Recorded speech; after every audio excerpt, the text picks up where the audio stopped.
Welcome to the Rocks and Roots podcast, everyone. And it's been a while since our last episode, but we're back. And happy February to everyone. Hope you all had a happy Valentine's Day. We had work, so whatever. Anyway, so we have a very special guest with us today, and I will let Crank introduce our wonderful guest. Go on, Crank. Go for it. Welcome to Glowstick. Glowstick is a 2018 Appalachian Trail thru hiker. She's also completed the Foothills Trail in 2022 and the Colorado Trail in 2022 as well. So you had a busy season last season. I did have a busy season last season. I had a few years off after the Appalachian Trail, didn't do any thru hikes, did do a bunch of, shorter backpacking trips, but I finally just had built up a lot of vacation time, and I think I was feeling really cabin feverish from the pandemic, and so in 2022, I was like, I'm going to knock out a couple of trails. Awesome. Well done. And your Instagram photos of the Colorado Trail are beautiful. Spectacular. Oh my gosh. The Colorado Trail makes it easy. It is just epically beautiful. There were so many days and moments where I would just stop and be like, how is this real? And how do I get to be here right now? Just insanely beautiful. We have never been to Colorado, but I know for both of us, it's on the list. Yeah. Just watched, what did I watch? A video a few days ago of a gentleman who did this crazy summer of runs and then did all of the 14ers in Colorado, and he did Leadville that same year, did the Colorado Trail that same year. This guy was insane.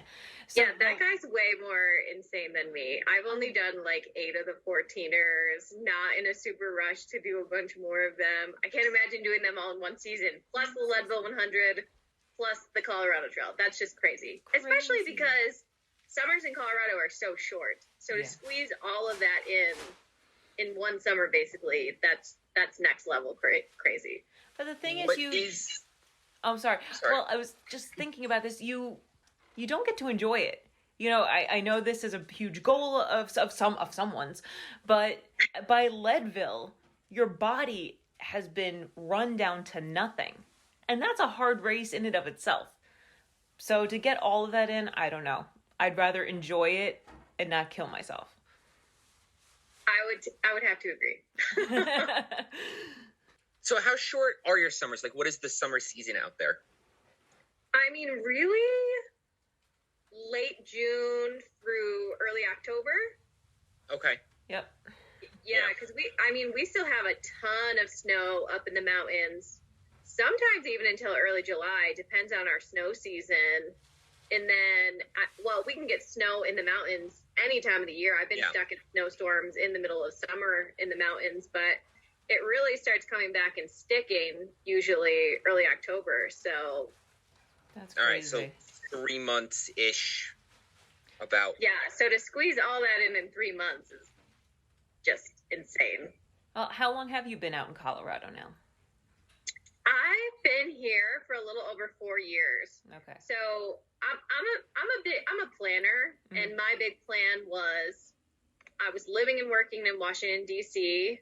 I knew I didn't want to stay there forever. I was there for 7 years. So the last couple of years I was there, I was going around to different parts of the country on my vacations, trying to figure out where I wanted to live next.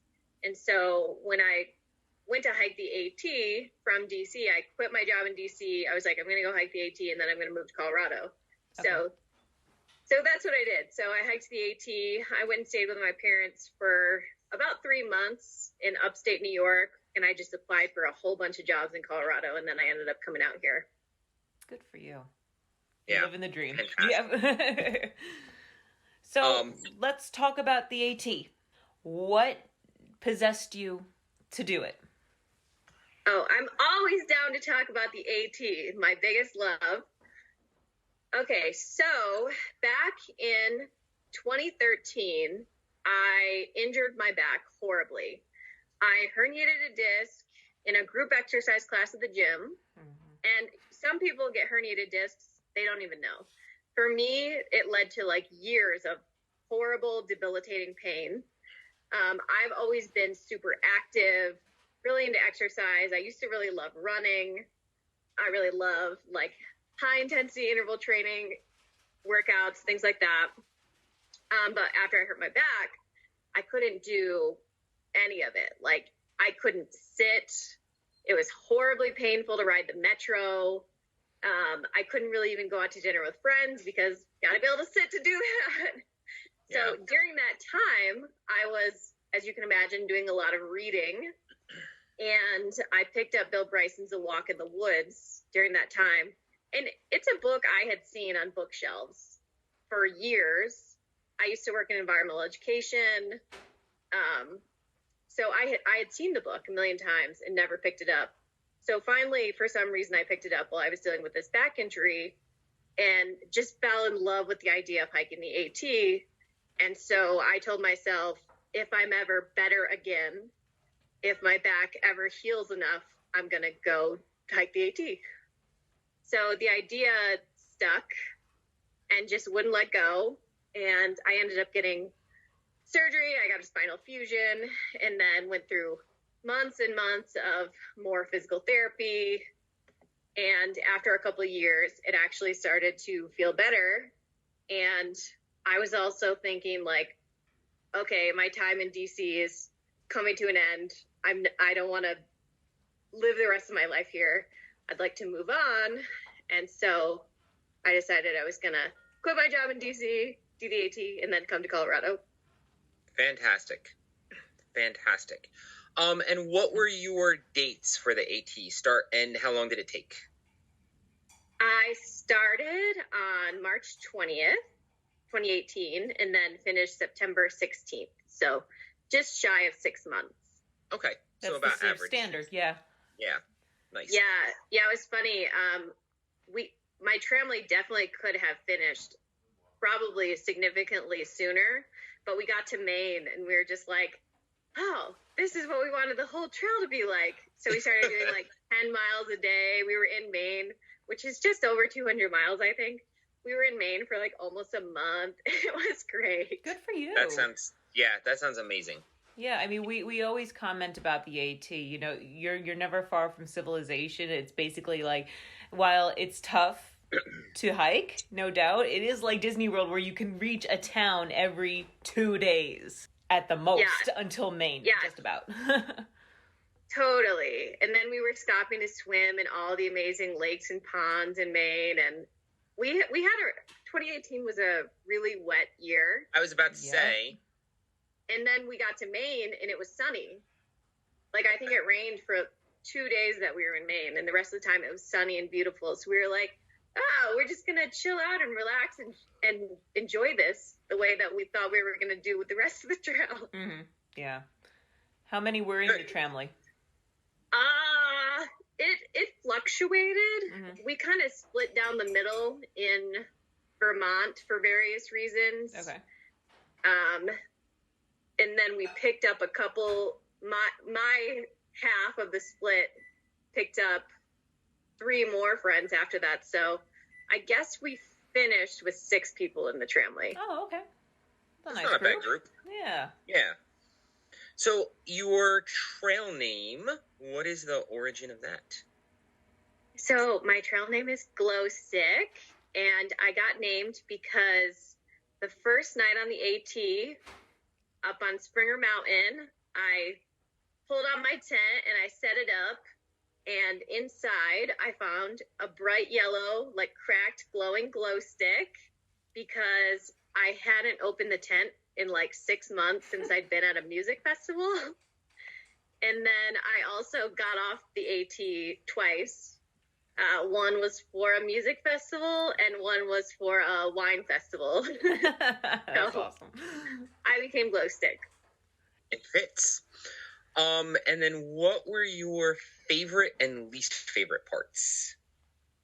I feel like I had a lot of favorites, but definitely the top favorite was the 100-mile wilderness in Maine. It was just spectacularly beautiful. It was sunny. It felt way more remote than a lot of parts of the AT. Just a really, really special place. I'd love to go back there sometime in like peak fall foliage. And then I also really loved the Grayson Highlands in Virginia with the wild ponies and the Great Smoky Mountains. I feel like people have really mixed things to say about the Smoky Mountains. It's kind of luck of the draw. Like it's very weather dependent, but I had a sunny week in the Smokies, so I absolutely loved it. Yeah. And then say the Rowan Highlands in Tennessee as well. That's great. And then my least favorite, I feel really guilty about this. I'm a native New Yorker, and New York was hands down my least favorite section of the AT. Like, understandable. We were reading your comment, and we're like, yeah, we have to agree. I just did not like New York at all. It was horribly, horribly hot and humid while I was there, like unbearable. And then there's so many pointless ups and downs, and it's so rocky. And all the creeks while I was there were dry. So the only way to get water was through water caches, which, shout out to the Trail Angels and communities for bringing the water caches. They literally saved our lives. But the trail through New York was not for me. We did New York in 2018 too. Yes. And yes, it was an overnight we did. We were hoping to finish New York in this overnight, but it was so humid and so miserable and so buggy and so this and that. We're like, you know what? It's better just to come back in the fall when it's actually nice. Since we're section hikers, we can do that. Yes, I think that's smart. And I'll also say, like, I'm from Western New York, so several hours west of the AT through New York, and our weather in Western New York is totally different. It's never so hot and humid like that. Yep. Like, I just was not digging it. And then I also feel like there's all these, like, busy road crossings you have to go across in New York. Like, I think you guys did it right going back in the fall. We had one of our worst. It's kind of epic now because we get to tell the story, but one of our worst days ever on trail was in New York, New Jersey border. I don't know if you remember Vernon. It's right before if you're heading north, that's the last town in New Jersey before you get to New York. We did a 30-mile stretch starting in New York and ending past Vernon. We did, like I said, 30 miles in one day, and it was absolutely brutal. And my other friend that I hike with will not hike with Tumbles and I ever again. He'll hike with just me, but he will not hike with the two of us ever again because of that trip. Because you made them do a 30-mile day? Or? And we ran out of water, like you were saying. Well, we did go the wrong way for the first 2 miles. Oh, no. Yep. So we definitely, as much as there are parts of New York that I really like, but I understand where you're coming from on the negatives there. And then I was thinking, as you were mentioning the mountains in Tennessee, the Smokies, as more and more people are starting earlier, like a lot of people start January 1st now. I started to see the AT YouTube videos going now. Wow. Yeah. So you're getting to the Smokies, like in the middle of winter, in the snow, like, of course it's going to be miserable. Yeah, but I think it's all luck of the draw though, because I had pretty terrible weather my first month on trail. It was really, really cold for so much of it, and that was starting March 20th. And I was meeting people from Georgia out there who were saying, a month ago it was beautiful and in the 60s and 70s every day. So I think in the South you just don't know what you're going to get that time of the year. It could go either way. Yeah. And with the elevation, no one realizes the elevation of Georgia. They're all used to, it's flat and farmland. No, north of Atlanta, it is not. No, it's really mountainous. I have a video on my YouTube channel about this, just about how hard Georgia is. You go in, no one talks about Georgia being difficult. You don't expect it. But yeah, it's quite mountainous and steep, and there are a lot of pointless ups and downs, and Georgia's tough. Yeah. And cold. It can be very, very cold, which I did not expect. How was it cold, but what was like raining when you went through Georgia, or did you Snow? No, it was snowing. No. Snowing. Wow. Yeah, it was snowing and icing, and our first night out there, I started with a college friend, that's why I say our first night.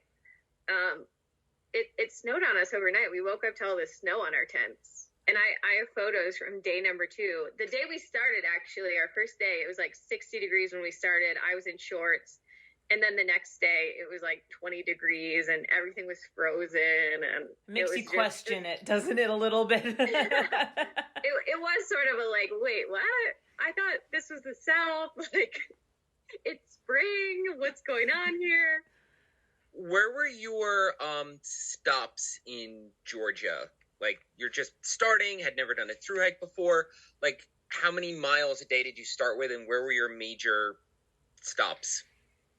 Yeah, so I got some really good advice going in. They have rangers and volunteers at Amicalola that'll kind of give you a shakedown and a pep talk, and they just want to make sure that all these people starting the AT are not going out there ill-equipped. Right.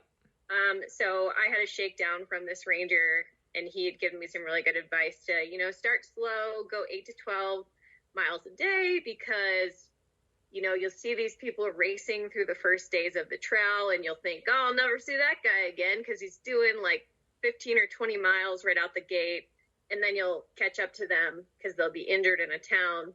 So my hiking buddy, Ibex, and I took that advice pretty seriously. And like we were just talking about, the terrain in Georgia is pretty tough. So that's what we were starting out as our first week or two. And then we kind of went up from there. And so we stopped at Neal's Gap just to do a resupply, get a hot pizza, sit, buy a space heater for a little while. And then we stopped in Hiawassee. Oh, good. Yeah. Awesome.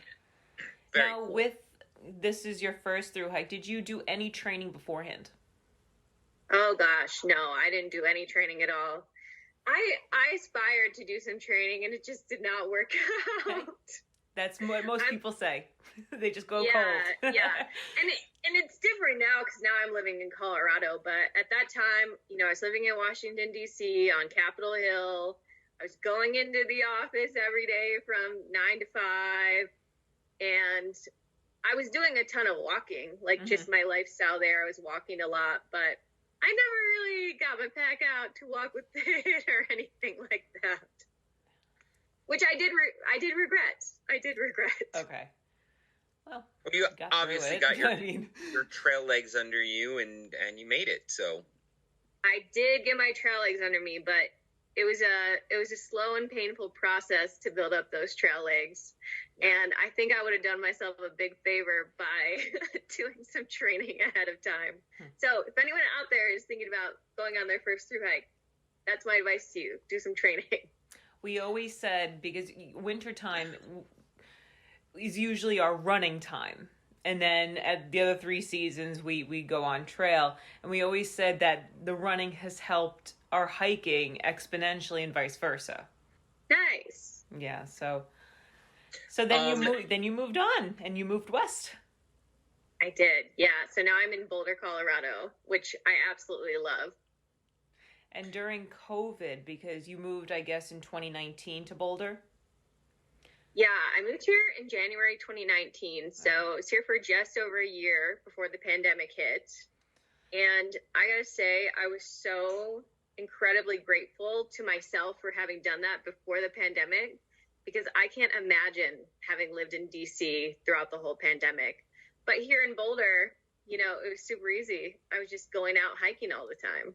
I was just actually doing outdoor curious stuff about that with the pandemic. I know here in New Jersey for a hot minute, they had closed all the state parks because you could get COVID on the trail. So, or so they said. But how was it out in Colorado? I think Coloradans would have rioted. I bet they would have. We were rioting for sure. Oh, wow. Okay. Yeah, I mean, there there were some restrictions. I remember, I don't remember specifically what they were for, say, Rocky Mountain National Park. I know that they closed all of the facilities during that time, but I don't remember if you could go into the park or not. But I know there was this one trail about an hour drive from me that I wanted to go to during like peak pandemic, and I couldn't go to it because the county that it was in closed the county road to the trailhead and said, you can't drive on this road unless you live in this county, and we are checking. That's ridiculous. Yeah. It was dumb. Wow. So, but it's fine. I mean, I have so many hiking trails right here in Boulder. Like, it wasn't actually an issue. I was just annoyed because I wanted to go to You wanted to go there, of course. Yeah. We, during that time, that's when we did Georgia during pandemic time. How was that? That was Quiet. awesome. Nice and quiet. Oh, good. Yes. We did it in 2 weekends. The first was brutal. We basically got rained out. Yeah. We stopped at Neil's, and it was a deluge, and we were like, okay, going home now. We'll come back next month, and we did. Yeah. That's the beauty of being a section hiker. You Yes. can be a fair weather hiker. Exactly. No, but we commented on more than one occasion about pandemic on trail, where a lot of people just didn't go out on trail, and it allowed the vegetation to kind of grow back and the trail to kind of heal itself a little bit from all the traipsing on it over the years. So for, in one respect, it was a good idea that happened. And then just the people that were out there were very serious hikers. So you didn't have the day hikers, you didn't have kids out there partying. It was a very nice time to be on trail. Nice. Yeah, that was kind of like we didn't have all the tourists and visitors in Colorado. So it's just people who live here, which was nice because we get a lot of visitors. I would imagine, Bet yeah. You do. So talk to us about the Colorado Trail. Like, can you just give us an overview of point to point, like its highest elevation, just the quick version for those who have not been initiated? And what is it? Did you do the Foothills first or the Colorado first? I did the Foothills Trail first. That was kind of the start of my training season for the Colorado Trail. I got you. So That makes total sense. Yeah. Because a lot of people use the Foothills Trail to train for the AT. I have heard that, and I think it's really great if you're not, an experienced backpacker and you want to go out and try backpacking and see how it feels and kind of have an easy experience, because Foothills Trail is super, super, super well maintained. There's signage everywhere. There are bridges everywhere. It's a very well loved trail. You can tell they're taking really, really good care of it. And it's pretty easy terrain-wise. There's one big climb up Sassafras Mountain, which is either very near the beginning of the trail or very near the end of the trail, whichever direction you go. But I will warn people, if they're using that as a training hike for the AT, the Foothills Trail is so much easier than most of the AT. So don't get complacent by being like, oh, that was easy. I'm set. I'm good. I'm ready to go. Yeah. Because the AT is so much harder. So how long did that take you? Because that's only 77 miles long. Yeah, so I did that in 8 days. I went out with a group of friends, and we deliberately did it really slow. We're just like, this is our first backpacking trip in the spring. We want to take our time and really enjoy it. We all, like the group of us, really love the Southern Forest. So we were like, we're going to go out and we're going to sleep till 10 a.m. and do a few miles each day and go swimming. And so that's what we did, and it was awesome. That sounds absolutely amazing. Yeah, we actually, one of our days, we only hiked like half the day and then ended up camping on a lake and just drank wine and went swimming in the lake all day. It was awesome. Now, that's a point-to-point as well, right? That's a point-to-point, yeah. But there are some good shuttle services that make it fairly easy to plan the logistics. That's good to know. That is very good to know. We are looking for a through hike that we can do in about a week, and that fits the bill. Do the Foothills Trail. I can't say enough nice things about the Foothills Trail. I absolutely loved it. And I would recommend doing it in the spring if you can. Because you get all the flowers blooming. You get mountain laurel and azaleas and rhododendrons if you hit it right. Yep. We saw so many fireflies. We did it in mid-May, and not only did we see like the regular fireflies, but there are also these special fireflies in that region that are sort of in the Pisgah National Forest region. Oh, what a nice park that is. Yeah, which are called blue ghosts. And they're much smaller fireflies, which you can really tell by seeing them next to like the normal ones. So they're much smaller and they give out like a whitish, bluish light. Oh. And they're just really rare and beautiful. And the forest was like flooded with them, and it was incredible. Awesome. Okay. All right. Okay. Taking notes. Yes, exactly. So let's now talk about the Colorado Trail, because that's what I'm particularly most curious about. So, Dick, give us the background. How long is it? Point to point? Where does it start, end, highest point, all that good stuff? Yeah, so the Colorado Trail is a 486-mile trail, 45, 46, I forget exactly. It starts, if you're going the normal way, which for the Colorado Trail is southbound, starts at Waterton Canyon, which is in Littleton, right outside of Denver. And then it goes down to Durango, which is near the New Mexico border. The trail is a little bit longer. When you get to the Collegiate Peaks Wilderness, you have a choice to go the Collegiate West route or the Collegiate East route. And if you take the Collegiate West route, it's a little bit longer. I think that adds 6 miles. But the Collegiate East route is like the traditional Colorado Trail route. The Collegiate West is the traditional Continental Divide Trail route. But the Colorado Trail Foundation allows you to pick which one you want to do. Choose your own adventure trail. Choose your own adventure at that point of the trail. I would really recommend when you're choosing to choose the Collegiate West. That's the right answer, in my opinion. It's higher elevation. It's more epic. It's harder than the Collegiate East, but it's well worth it, I think, in my opinion. But yeah, the Colorado Trail, it's just, the whole trail, though, is just spectacular. It's beautiful. Oh, the photos, I'm sure, don't do it justice.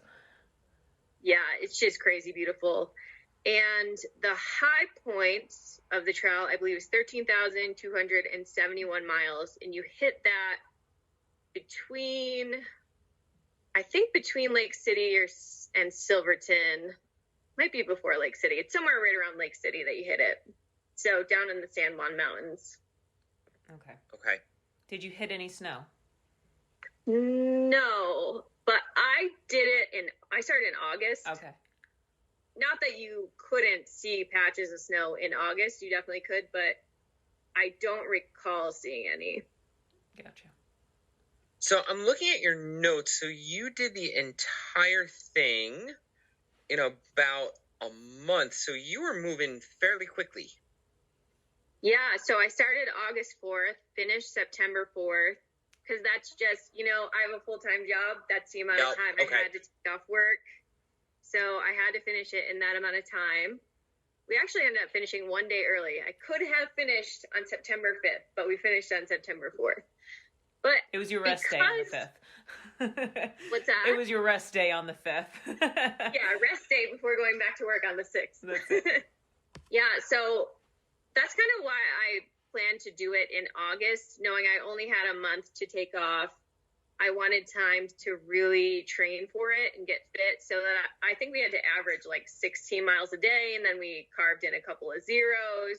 Yeah. So we were doing some pretty significant miles, a lot of days that were over 20 miles. But the thing is, like, on the AT, I only did a handful of days over 20 miles, and I feel like those days absolutely killed me. The Colorado Trail, terrain-wise, is so much easier than the AT. That 20 miles didn't really feel like that's so that strange hard, to hear. Honest. Like we were getting 20 miles. I'm not a super fast hiker, and we were getting 20 miles in within like 7 or 8 hours. And then we'd be like, oh, well, I guess we did 20 miles so we can stop for the day. But I mean, I didn't feel like we were pushing ourselves that hard, or that there were too many days where I was feeling super tired or anything like that. Yeah, that actually doesn't surprise me, because The mountains are obviously a hell of a lot bigger, but the that's why our podcast is called Rocks and Roots, because we are AT section hikers. The AT, as we said, like New York, there's sections that are brutal. Pennsylvania. Has earned its reputation. The northern half of Pennsylvania is why Pennsylvania has that reputation, and it is valid.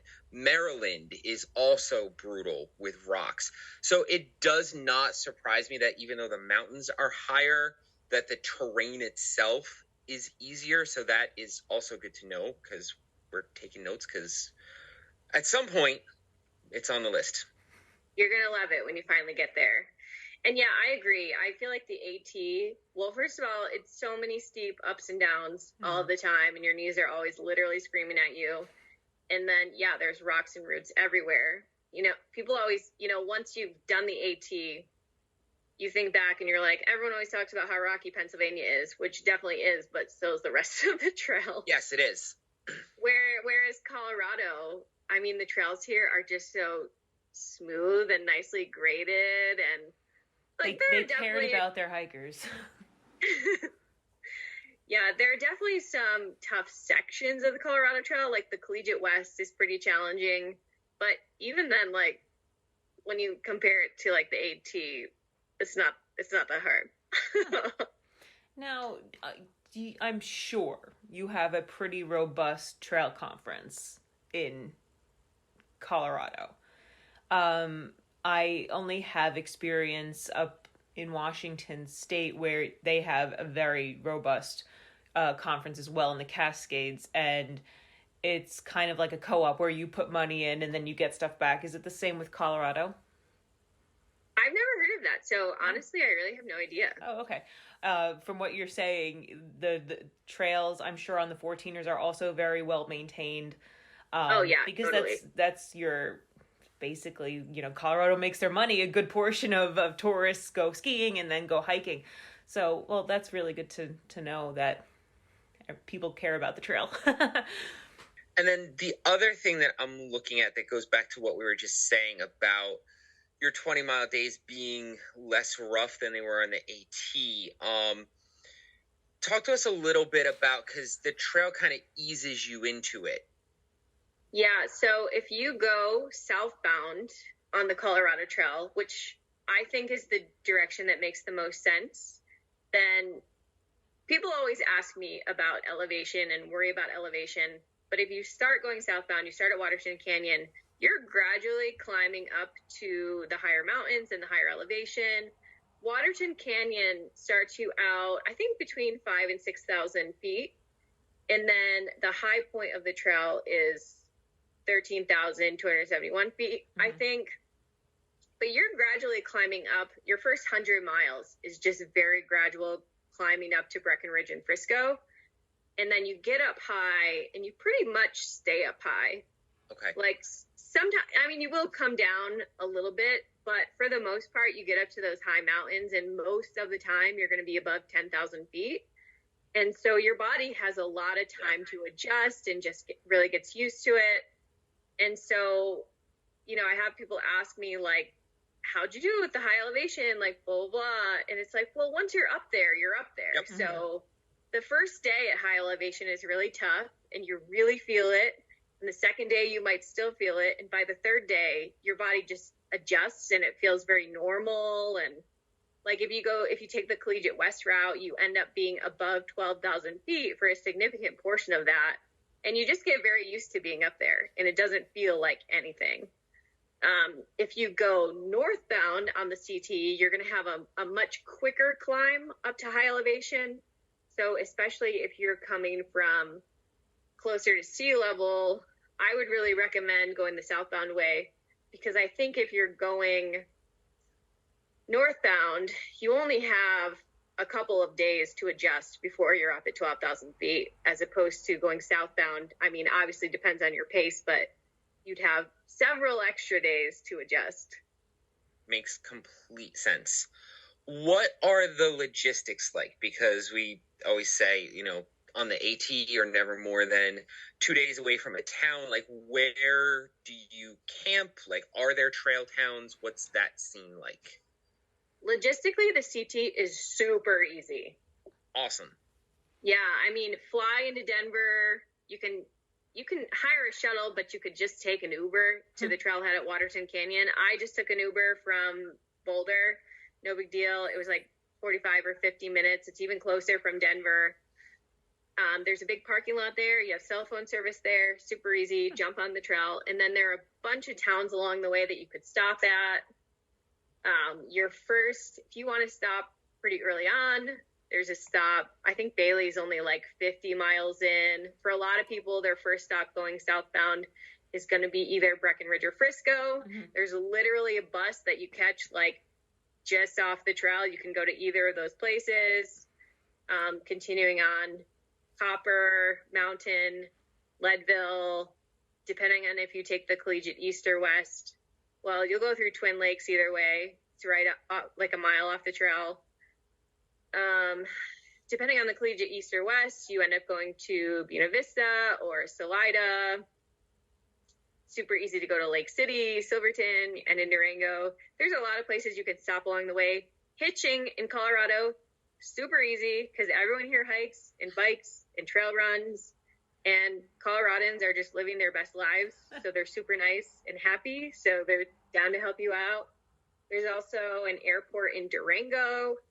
So once you get to the end of the trail, then hop a flight home. Wow. Wow. Okay. That is very easy. Super easy. Super, super easy. Like a lot of our hitches too, like the first car that went by would pick us up. Our toughest hitch was going into Lake City, but that's just because most of the cars that passed by the trailhead were going the opposite way.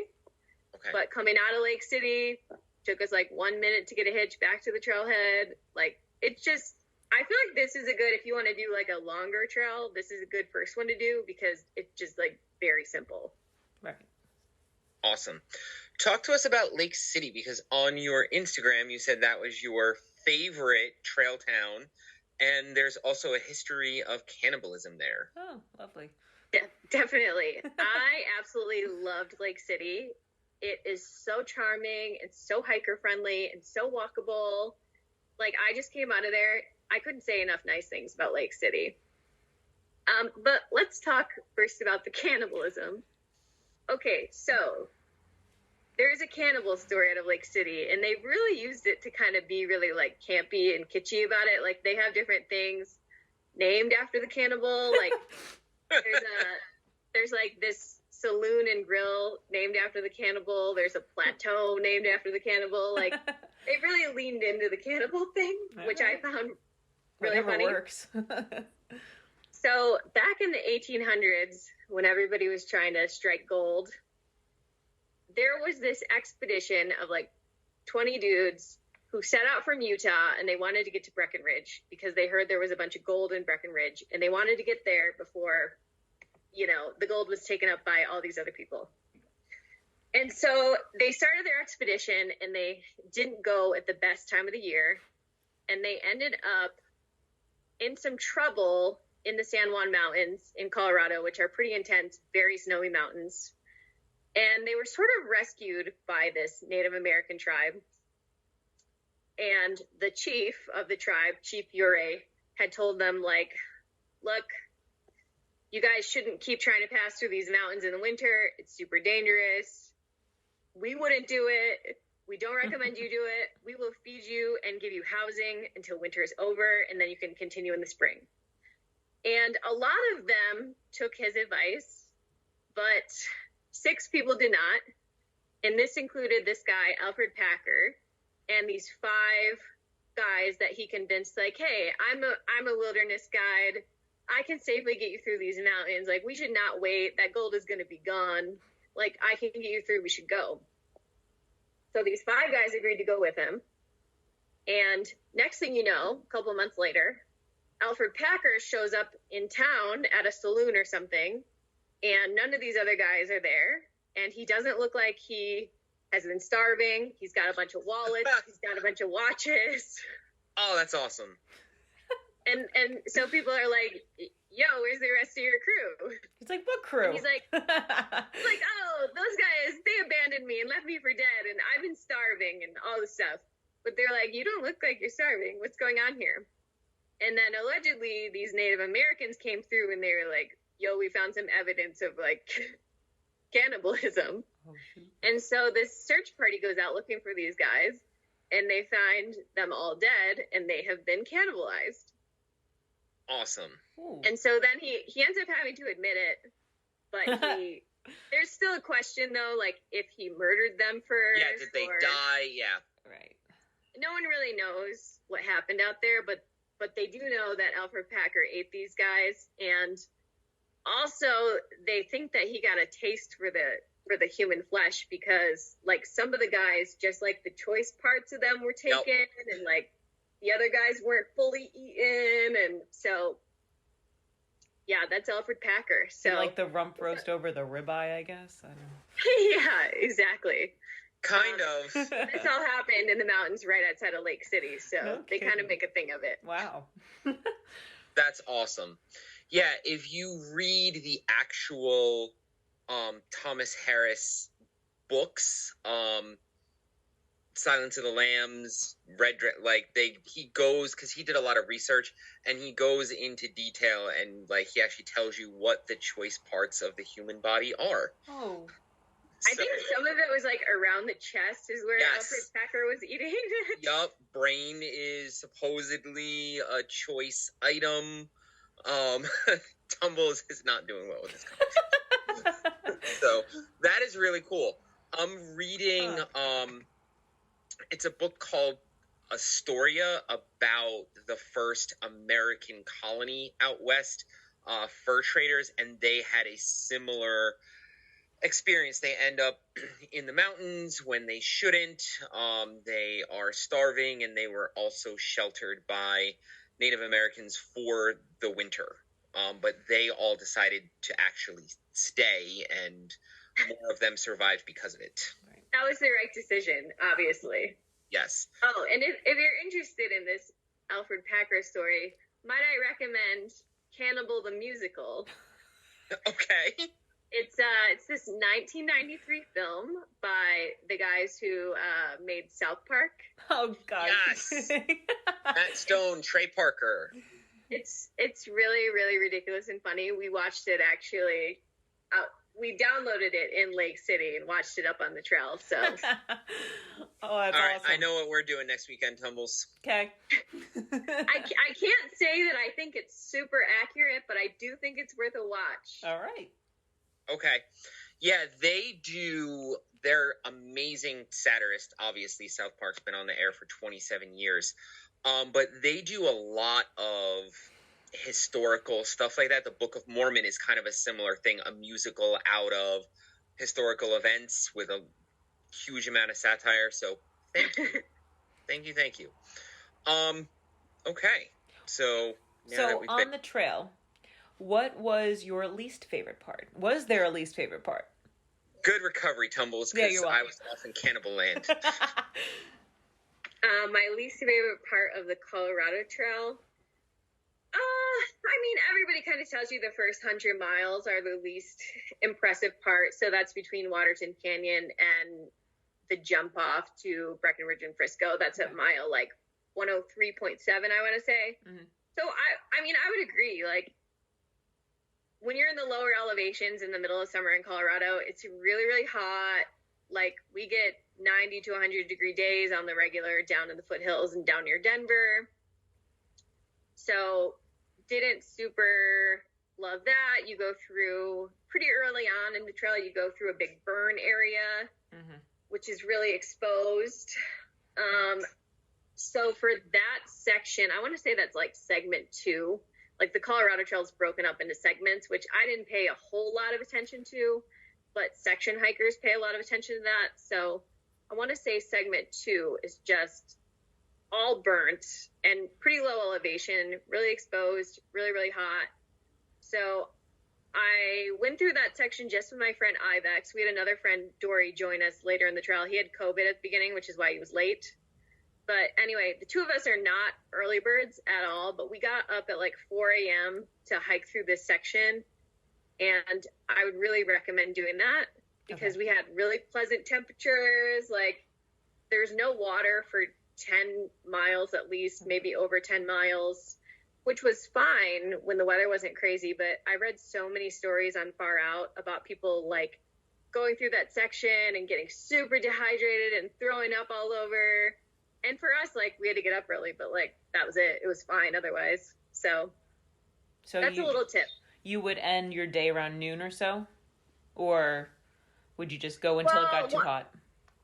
No, I mean, that burnt section, I want to say, is like 12 miles or something. So you just want to get through that burnt section before it gets really hot. Gotcha. All right. Fair enough. Yeah, no coverage. It's good to know that gut hook, we call it gut hook. Yeah, still. Yeah, I know. I had to switch to saying Far Out because on my YouTube channel, people complain if I say gut hook, and they're like, "You don't know what you're talking about. It's not called that." I'm like, okay, YouTube right. commenters, lovely. Anyway, I've made the switch to Far Out. Okay. It's good to know that they have a map for the Colorado Trail. That is awesome. Yeah. So, can we go back for a second to Lake City? I wanted to say some nice things about Lake City. Yeah. Okay, so like I said, I have so many nice things to say about that place. There's a local church that has put a lot of effort into making the town more hiker-friendly and making the town a more hiker-friendly destination. And I really feel like the community has rallied behind that idea. And they used to not really know what the hikers were doing there and whatever. And now it's like the whole community knows why you're there. And this church has a hiker center that you can go to, where you can go charge your devices and get free tea and coffee. And there's like an art station and there's amazing hiker boxes. And every Sunday night in the summer, they hold these hiker dinners where the community comes together and just makes this giant buffet for the hikers and like claps when they come through the line. And they're just super generous and super kind, and they want to chat with you. And it's just a really nice experience. And I hope that someday when I go back and do the Continental Divide Trail, that I make it to Lake City in the time that these hiker dinners are happening, because it was just every hiker's dream. And in addition to that, Lake City has everything you could want. Like there's a post office right next to a laundromat. Wow. Not far from the grocery store, not far from the bakery, which is so incredible that I went 3 times and packed out like 2 days worth of food from the bakery. There's an amazing breakfast place called the Hangout in Euphoria. The town's very walkable. It's just awesome. Great. So I just wanted to give a shout out to Lake City. Like, such nice people there too. Like, just incredibly kind and generous.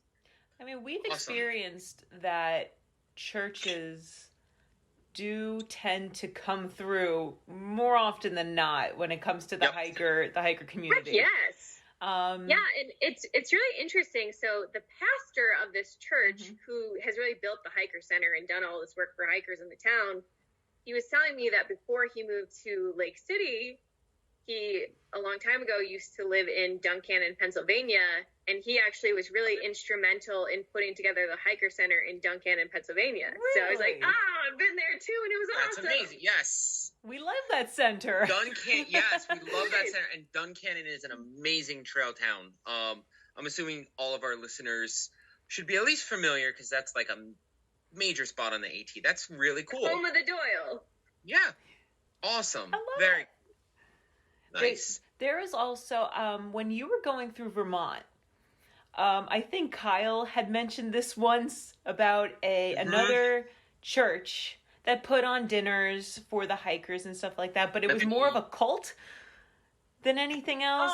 Oh no, there is a cult. Yeah. Oh, okay, there is a cult. Okay. No, it's legit. It's a legit cult. The 12 tribes. Yeah, oh, yeah. Shoot. So they have a hiker hostel and a Yellow Deli restaurant in Vermont. Yep. And then they invite hikers that are staying at the hiker hostel to come to their Friday night Sabbath celebration dinners, which I did when I went through. The food was amazing. And then they actually have a Yellow Deli in Boulder, where I live now. Really?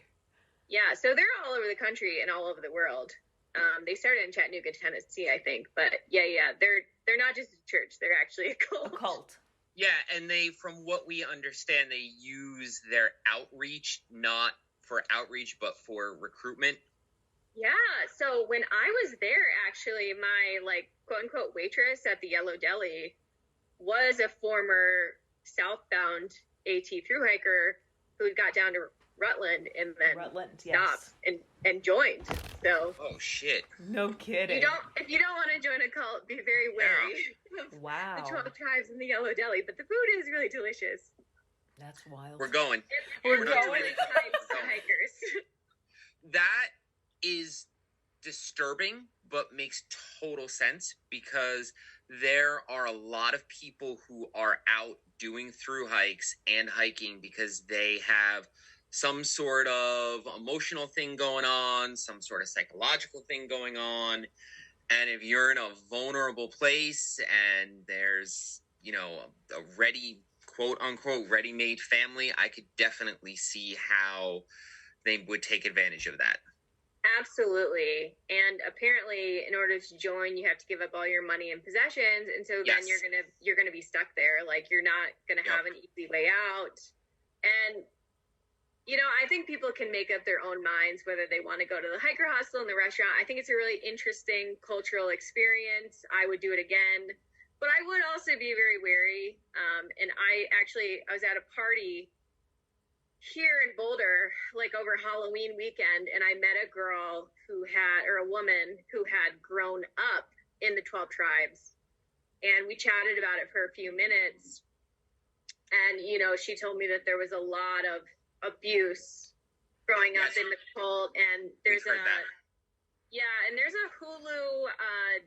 kind of docu-series that each episode is about a different cult, and there's an episode about the 12 tribes, and it does talk about the child abuse. And so you know, I don't want to say like go support them and have this experience. I do think it's really interesting, but on the other hand, like I think ultimately they're not great, you know? Right, of course. Well, yeah, obviously. But, like, that is part of the reason that we are out there to meet people from different parts of the country and experience things. When you stayed at the hostel, did they separate? Because, again, we've just heard from YouTube videos. Kyle Hates Hiking did an awesome video on them. Do they separate by gender for the hostel? They do, which I loved, actually. Okay. So there's there's a men's bunk and a women's bunk. And the men's bunk, when I was there, because way more men hiked the AT, the men's bunk was like full. The women's bunk was pretty empty. Just like a really pleasant experience. And I also felt like as a woman on the trail, I did hike with other women, but like the women in my family are not like the girliest girls out there, and I'm pretty feminine and like I'm a girly girl, even though I like outdoor stuff and whatnot.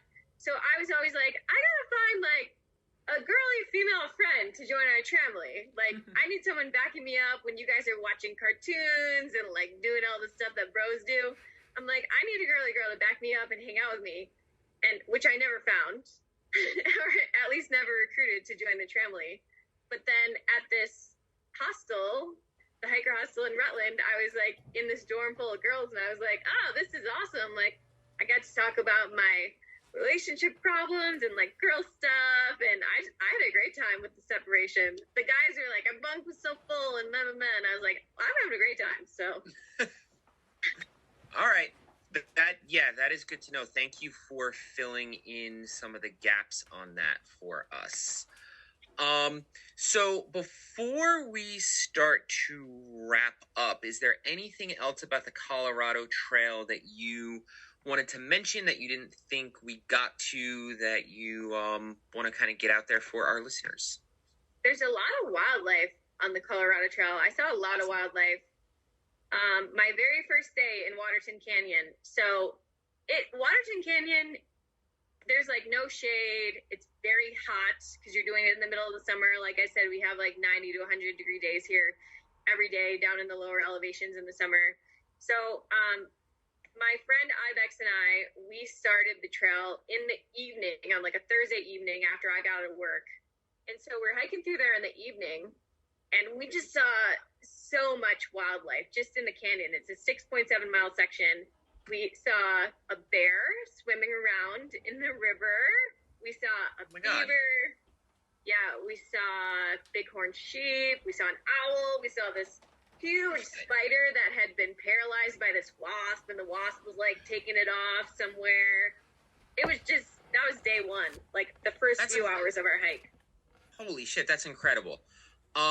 Tumbles is not with me on this, but I am itching to see a bear. So the fact that you saw one on your first day and all that other wildlife, you got incredible. It over with. Well done. Yeah, day one. Wait, have you guys done the New Jersey section of the AT yet? Yeah. Yep. And you didn't see a bear? Nope. Because we were too loud. Oh man, we're too loud. Yeah, we are loud. We've seen scat everywhere. Shenandoah, we saw lots of scat. We saw evidence. But we're too loud. Oh man. Yeah. The Shenandoah bears have always eluded me as well. Like even living in DC, going down there all the time to hike, I never saw a Shenandoah bear. It'd always be like I'd come around a corner and someone would be like, "There's a bear right there." Where? Yeah, exactly. But on the Colorado Trail, actually, aside from just having seen one in Waterton Canyon, there were signs everywhere and far out comments for the first, I want to say like 40 miles or something of the trail, just about how these bears were like coming into people's tents and all this stuff. There's some bad bears apparently near Denver on the Colorado Trail, which is a good reminder for people to properly store your food, because I assume since this section is so close to Denver, that means people are going out there and probably aren't used to camping and not properly storing their food and luring in these bears. So, are there bear boxes along the trail? Are there canisters? I guess that's kind of what I was getting to with my other question. Are there like shelters along the Colorado Trail, or how does that? No shelters, no bear boxes.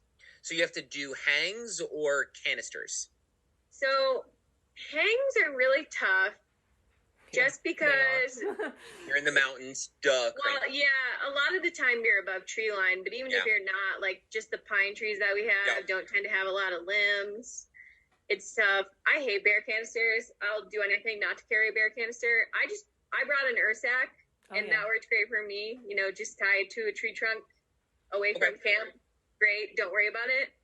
I had just like I was bear hanging on the AT, and I hated it. And so this has been a great solution for me. The Ursack's a little heavier than like my Z-Packs food bag, but it's great. You just tie it to a tree and you're good. Yeah, and the thinking on bear hangs has changed in the last couple of years because people don't do them right. So I'm sure I was not doing them right, and I just hated doing it. So so people are like, the thinking is just don't get a canister, get an Ursack, use, if they have stuff at your shelter site. So the thinking on that has completely changed within the last few years. Yeah, I'd highly recommend an Ursack, like wherever they're allowed. I just think they're so easy, and they're not completely bear proof. Like bears, I have heard of bears getting into them, but they don't usually, and it's at least some protection and low effort. Awesome. One more question on Colorado Trail before we wrap up into our final question. It doesn't sound like it, but permits, yes or no? You don't need a permit except for this very, very small half-mile section if you decide to do the Collegiate East. Okay. It's just in this state land that is for hunters or something, and so you technically have to get a permit for this like half-mile section. If you're doing the Collegiate West, you don't have to worry about it. And I would imagine not a lot of people actually get the permit and just... I imagine that as well, but I didn't want to be the one to be like, oh, but you don't really have to, because I don't know. No. I don't know. So I've done the Collegiate East actually separately. I did buy the permit just because I was like, if there is someone there, I don't want to get fined. Yep. But I imagine a lot of people would just like quickly go through there and don't worry about it. Okay. Awesome. And then we can no longer call it Trail Tales because Trail Tales is actually back. But do you have a story that you would like to share that our listeners might find interesting? Yeah, so on the topic of wildlife on the Colorado Trail, I actually, while I was on the CT, I saw my very first mountain lion. Awesome. It was very exciting and scary. Scary. So living in Boulder, like, I know that we have mountain lions around here. Like, they come into the city sometimes, and like, I've done night hiking here. I know they're around, obviously, all over Colorado. And I'm sure they've seen me before. I've seen Prince before, but I have never seen a mountain lion before. And so finally, I was on the CT. My friends and I were hiking from Copper to almost like toward Leadville, almost down to Leadville. So we came up a couple of mountain passes, and we had come out of town that day, so we got a late start. I want to say we didn't start until like noon or 1, so we were hiking later in the day, and we were all spread out at this point in the day. It was like 7:30 p.m. I was coming down from Kokomo Pass and had just like this big thunderstorm kept threatening to come in, and so I was so pumped to get down below tree line, because I was like, if this storm comes in, I don't want to be above tree line. If you guys don't know, that's a really good way to get struck by lightning, is being above tree line during a thunderstorm. And we have a lot of thunderstorms in Colorado, especially in the afternoons in the summer. So anyway, I was relieved to get down below tree line. I get back down into the forest, and I come around a corner, and there in the middle of the trail is this absolutely freaking massive mountain lion. They're always in the middle of trail too. Whenever I hear a story, they're always right in the middle of the trail. It was just sitting in the middle of the trail. And this thing, I mean, I've seen mountain lions at zoos before. I've never seen one in the wild. And this thing was like 3 times as big as the ones I've seen at zoos. It was crazy. Luckily, it just took one look at me and took off in the other direction. Unfortunately, though, the direction that it went was the same direction that the trail went. It ran into this patch of woods, which the trail just kind of skirted around. And so I stood there for a minute thinking like, okay, what do I do? I don't want to go toward where the mountain lion just went. So I stopped for a minute and I checked my phone to see if I had service. My friend Dory was behind me somewhere. I didn't know how far back he was, so I was going to try to see if I could call him, if I had service, to see how far away he was. I didn't have service, and he ended up being like half an hour behind me or something anyway. But eventually I was just like, well, guess I'll get on my pepper spray and I'll just go, because I can't stay here all night, and hopefully this mountain lion doesn't eat me. And so I went and I kind of cut down around the trail so I didn't have to go right next to the woods where the mountain lion had run. And then I continued on my way. I got about maybe 0.2 down the trail, and there was this old man setting up his tent. And I stopped and told him, like, oh man, I just saw this big mountain lion. And he was so calm, and he was like so nonchalant about it. And he first asked me like, oh, who's it, male or female? And I was like, I don't know. That is a good question, because like any animal, if it's female and there's young, that's far more dangerous than. So it's good. That's not true, actually. Really? So I went on this deep dive about black bears recently, and they get the reputation that most attacks are mama bears, right? Like protecting their young. Yeah, that's not true. That's not true. Really? Most black bear attacks are like teenage male bears, young male bears who don't know how to hunt yet, don't know how to get food. They're really hungry, and so they'll go for anything, and they'll prey on humans. Oh boy. Okay. All right, that makes sense. No. Cool. Thank you. Thank That you. is good. Yeah. But anyway, so this guy was like so unfazed. He was like only camping like 0.2 away from where I just seen this thing. He didn't care at all. So then I continued on the trail, and I get to where my friend Ibex had set up her tent. I set up right next to her, like 2 feet away from her tent. And then our friend Dory comes down maybe a half hour, an hour later. And Ibex is like, guess what Glowstick just saw? And before I could even tell him where it was, he's like, I know where it was. I felt something watching me. And he describes the spot. And I was like, your intuition's good, Dory. That's exactly where it was. Oh, that's freaky.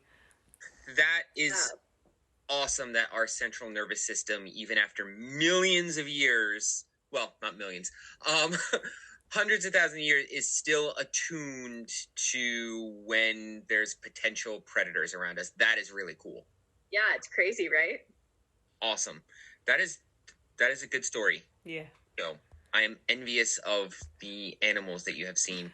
We gotta shut the hell up, Tumbles, when we're out there, so we see more. I'm gonna talk louder. But that's our time, of bitching about work and working through shit. So we're always like, yeah, that's our therapy session out there. Yes. Oh, do you guys work together? No. Oh, just bitching about your separate jobs. Oh, yes. Together. Yes. Got you. Yes. So, awesome. Thank you so much. Awesome. Yeah. Was there anything else that you wanted to get out there before we have you do all your plugs?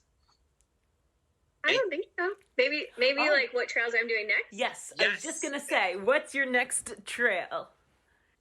So this year I'm planning in the spring, I'm going to do the Trans Catalina Trail. That's a 38-mile trail on Catalina Island off the coast of Los Angeles. Oh, how nice. Awesome. Yeah, and then in the summer, I'm going to do the John Muir Trail in California. You got a permit. I got a permit. Congratulations. Thank you. The easiest way to get permits for the JMT is a backdoor permit through the Inyo National Forest, either going through Cottonwood Pass or Cottonwood Lakes. It adds a little bit, so instead of being 211 miles, it's going to end up being 240, I think. But I got a permit out of Cottonwood Lakes, so I'm really pumped. Good. I don't mind making it a little longer. That's okay with me. Oh, absolutely not. Yeah, we were on a tiny, tiny section this past summer. Mm-hmm. Oh, nice. In Yosemite. I'd initially been thinking about doing the PCT this year, but it just didn't feel like the right time with my job and everything. So I was like, well, I kind of still want to get out there and experience a little bit of it. And I think, it'll make me more excited for the future when I eventually do get to PCT. So I'm pumped. And when you're done, we would love to chat with you about the JMT. Yes. Yeah, I'm totally down for that. Awesome. And then later in the fall, I think I'm going to be going down to Patagonia. So that's my hiking for the year. That's awesome. I'm super jelly. Yes, we are green with envy. Yes. That is awesome. Are you going north or south on John Muir? North. Cool. Very cool. All right. If you would like to do all of your plugs, you have a fabulous YouTube channel, a great Instagram. So, and then anything else that you want to get out there, plug away. Yeah, so you can find me on YouTube at Audrey Adventures, on Instagram at Audie Payne, and on TikTok at Audie Payne. Fantastic. Yeah, go on Audrey's YouTube channel because she has great tips and tricks for getting on trail. She has her own interview section, interviewing hikers. It's a very well-rounded channel, for sure. Oh, thank you. You're very welcome. Our And pleasure. I noticed on your Instagram, you love your pastels. You love your purples and your pinks, and I see you wearing those colors all the time. I told you guys, I'm a girly girl. I love your colors. I definitely love all my different printed leggings and pinks and bright colors and all the good stuff. Fantastic. Well, yes, everyone go check out her stuff. It is well worth it. And with that, Audrey, that's been over an hour. So again, thank you so much for coming on to chat with us about all your adventures. It was such a pleasure to chat with you. Well, thank you guys so much for having me on. It's my favorite topic, talking about all the hikes. So I'm always happy to do it. Awesome. Our pleasure, and we will definitely talk to you again in the fall or during our downtime in the winter to get, definitely we want to hear about the John Muir Trail. Sounds great. By the way, Awesome. What section are you guys doing this year? Don't know yet. Yeah, we're going to talk about that next week, I think. Yes. Oh, nice. Well, But the it's either Foothills gonna Trail is be getting what it farther and farther up on our list, I think. Yeah. The Colorado Trail? The Foothills. Oh, the Foothills Trail. Oh, you should totally do it. It's awesome. AT stuff is either going to be Vermont focused or Virginia focused south of Shenandoah, immediately south, at the park exit. Okay, well, if you do that section, you should also do that in the spring for the same reason, all the wildflowers. Yes. Yeah. Yeah. Or a mix of the two. But we're also into, I want to do stuff up in the Whites. We're into the Adirondacks. There's Fire Tower Challenge in the Catskills. We're all over the goddamn place. So You got a lot to do. Oh, Lots to look forward to. Yes. We won't be all bored. right. Thank you so much, and we will talk again. All right. Thank you, guys. Bye. Bye. Bye. All right, y'all. That was such a wonderful chat. And that hour and like 10 minutes went by super fast. And Yes, Audrey, once again, thank you so much for coming on. And granted, our TikTok and our Instagram is not as colorful or as awesome as Audrey's at the moment, but we promise we will change that. Anyway, if you are curious in seeing our shit, so go onto the Instagrams, into the TikToks, Rocks and Roots podcast. Just type that in, you'll find us. Crank's always posting. We have been on a running streak for the winter time, since we are running a pretty big race next month, which is taking place on March 18th at the Jersey Shore. And we will explain more of that as that gets closer. All I know is we've been running long distances and we've not killed ourselves yet. Woo! Go us. 5, I don't know about you, but it takes me 5 fucking hours at this point. Because I'm up to 20 miles, and it's like, I tell Mrs. Cranky, I'm going for a run. I will see you this afternoon. Love And you. it's the morning. 9 o'clock. I'm like, I'll see you at 2.